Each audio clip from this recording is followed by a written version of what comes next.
सोनम वांगचुक राजघाट पहुंच चुके हैं। आपको बता दें महात्मा गांधी को श्रद्धांजलि अर्पित करने के लिए वो यहां पहुंचे हैं और अब से कुछ देर पहले गुरुग्राम स्थित मेदांता अस्पताल से वो डिस्चार्ज भी हुए थे। तस्वीरें देखिए, सीधी तस्वीरें आपको दिखा रहे हैं। थोड़ा शांत पीछे धक्का के आगे लग जाएगा।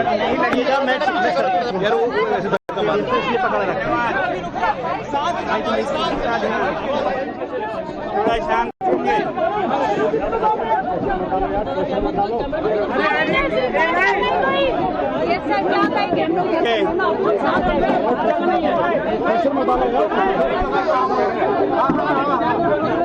थोड़ा शांत होंगे। बहुत बहुत धन्यवाद, बहुत धन्यवाद, बहुत बहुत धन्यवाद। आप सब सुन पा रहे हैं।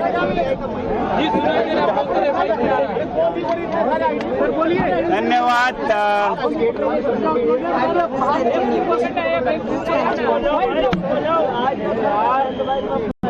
26 दिन के अनशन और इस आंदोलन के खात्मे पर, अंत पर मैं सबसे पहले बापू को याद करने, महात्मा गांधी को याद करने, उन्हें कृतज्ञता व्यक्त करने, धन्यवाद देने राजघाट आना चाहता था और देश को बताना चाहता था कि उनका बताया जो रास्ता है वो आज भी उतना ही प्रासंगिक है, उतना ही उपयुक्त है जितना कि 100 साल पहले था। दरअसल ये लोग कहते रहे हैं कि ये ऐसे शासन में, ऐसे शासक के साथ ये तरीके नहीं चलते हैं। मेरी समझ है कि ये शासक या शासन से ज्यादा जनमानस, जनता के दिल तक संदेश पहुंचाता है और कोई भी सरकार हो, कोई भी शासन हो,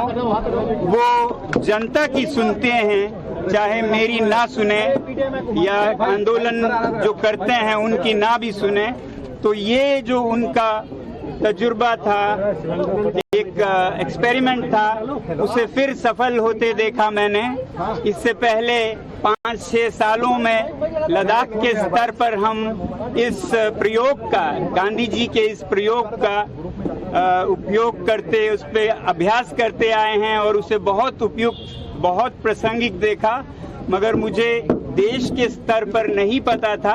और इस बार मुझे ये तसल्ली हुई कि ये आज भी देश के स्तर पर 100 साल बाद भी और शायद 100 साल या 1000 साल बाद भी प्रासंगिक रहेगा। इसीलिए मैं भारत की जनता और विश्व की जनता से यही कहूंगा कि वो बापू के दिखाए हुए शांति के रास्ते पे ही अपनी व्यथा, अपनी फरियाद सुनाएं और उसका हल जरूर होता है।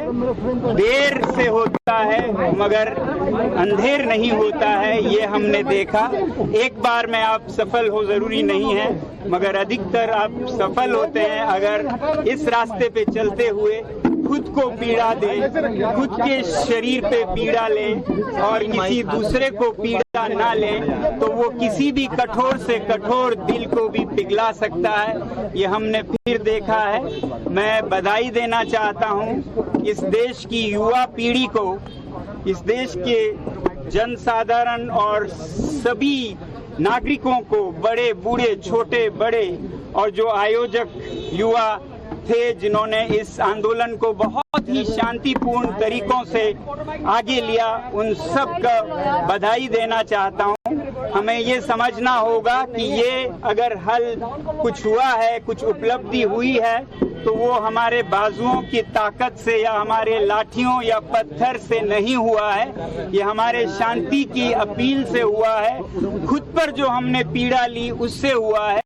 बल्कि जो लाठियां और पत्थर हैं उनसे तो बात और बिगड़ने का डर था, बहुत डर था, जिसके कारण मुझे ये शांतिपूर्ण पथ को समय से पहले ही रोकना भी पड़ा, क्योंकि हम सब शांतिपूर्ण रहे। यही मैं चाहता था, चाहता रहूंगा और यही संदेश दूंगा कि ये प्रयोग बहुत ही सफल प्रयोग है। आज के भारत में भी, कल के भारत और विश्व में भी इसी पथ पे हम चलना चाहेंगे और देश को भी यही संदेश देंगे। इसीलिए हम यहाँ पर प्रणाम करने, उन्हें याद करने आए हैं। सर, पूरा जो जर्नी रही, सबसे बड़ा इसमें अध्याय रहा कि धर्मेंद्र प्रधान का इस्तीफा हुआ। आपको क्या लगता है इस्तीफे के बाद अब ये सिस्टम में वो सुधार जो जरूरी थे वो हो जाएंगे? इस्तीफे पर क्या कहना है? पूरी उम्मीद है, वरना इस्तीफे का कोई मतलब नहीं है। इस्तीफा एक शुरुआत है, इसके बाद कबूल होने के बाद इसका इलाज हो तो हमारा देश एक बेहतर देश बनेगा, जो कि मेरे ख्याल से शुरू हो रहा है। अभी इस पे चर्चा चल रही है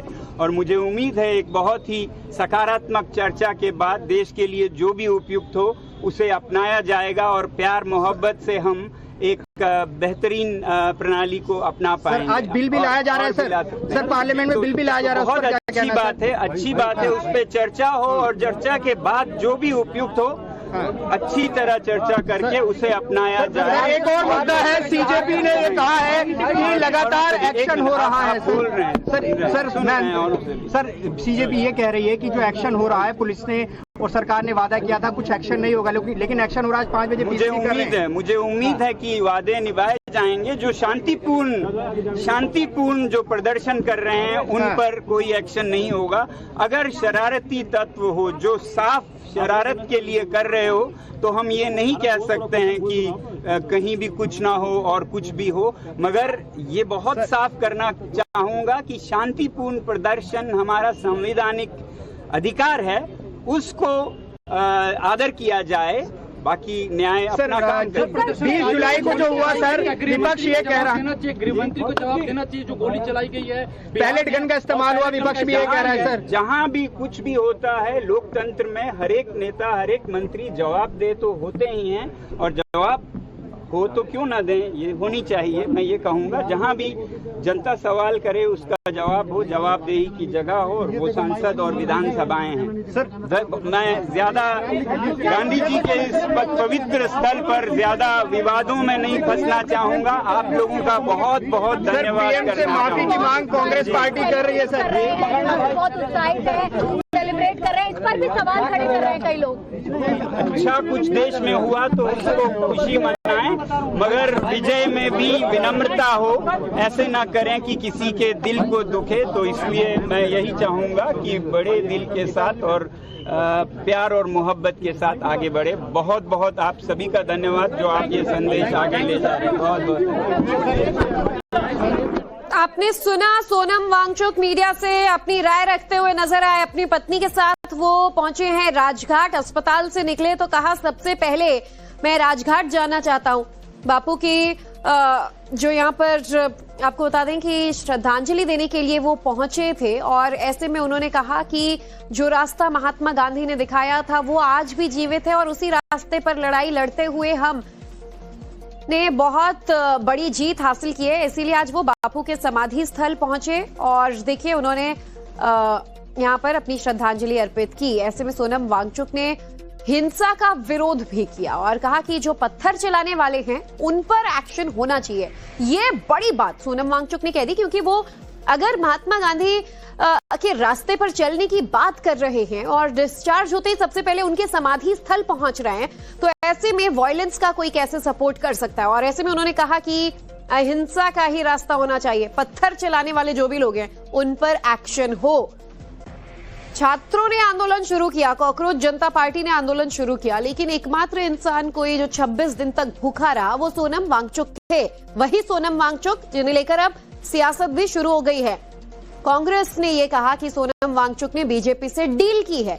26 दिन तक भूख हड़ताल पर रहे सोनम वांगचुक की तबीयत बिगड़ी तो उन्हें उठाकर अस्पताल ले जाया गया। गुड़गांव के मेदांता में वो शिफ्ट हुए और फिर कुछ दिन के इलाज के बाद अब वो वहां से डिस्चार्ज हुए हैं। अपनी पत्नी गीतांजलि के साथ वो बापू के समाधि स्थल राजघाट पहुंचे हैं। यहाँ उन्होंने श्रद्धांजलि अर्पित की और मीडिया से बातचीत में 2-4 अहम बातें जो उनके इस पूरे बातचीत की रही। सबसे पहली बात, उन्होंने तो छात्रों को भी बधाई दी। अपने इस अनशन से भी उन्होंने कहा कि पूरे देश ने साथ दिया तो ये दिख गया कि सरकारें, नेता आंदोलनकारियों की सुने ना सुने, उनकी सुने ना सुने, जनता की बात जरूर सुनते हैं और वही हुआ।